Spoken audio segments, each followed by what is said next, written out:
back to Mich Sows A Seed. So today I wanted to give you a bit of a garden tour. I don't have a lot of space to plant in, so I just got a couple of pallets and I have spinach in one, lettuce, and I just planted some peppers and a couple of other starters in here. So it's primarily spinach that has not popped up as yet in here. And then over here, this is my raised bed garden. And in my raised bed garden, I have planted a lot of plants that trellis. So here, you'll notice I have a spaghetti squash that's starting. And then back there, you'll see there's a bigger one. And I'm able to grow a ton of vegetables in this small space because if you notice, I have been trellising and growing vertically.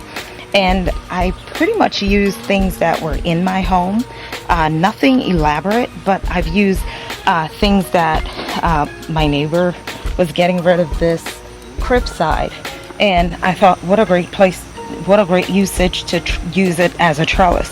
My only regret is that I feel like I've been chasing the plants rather than having a strategic plan ahead of time, but that's okay. It's lesson learned for the next time.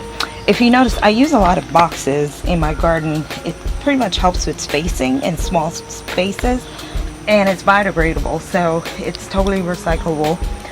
This is one of my tomato plants, and this one I have grown directly from seeds. And as you can notice, I have not stocked it as yet.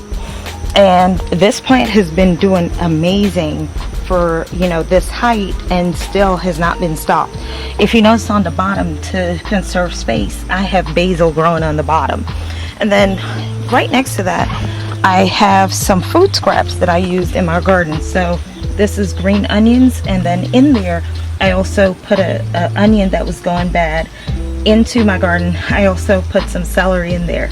And then this is eggplant. Over here you'll notice that I have a ton of cucumbers that are coming up, and these cucumbers also were started from seeds. And if you notice, they're being grown out of a box as well. Again, great for spacing. I know not everyone agrees with using cardboard in their garden, but this works for me, and so I have found it to be a tremendous resource. And I just pulled out my broccoli from over here. Over here, this is a cherry tomato plant, and I probably need to redirect this one a bit. It has grown quite a bit, and I have pruned it several times to keep it under control. And this plant has produced so many tomatoes that I have not gone to the supermarket for tomatoes in over 2 months. And so that's a benefit of gardening. You know, it saves money, and at the same time, to be honest, these tomatoes and cucumbers out of my garden have been so much fresher than store-bought. When we come over here, I have okra that's growing. If you notice in there, there's a couple of buds, okra that's coming, and with okras you have to monitor it and pick it right away, otherwise it gets pretty hard. And then in here there are also peppers, and my peppers have been growing really well in my garden.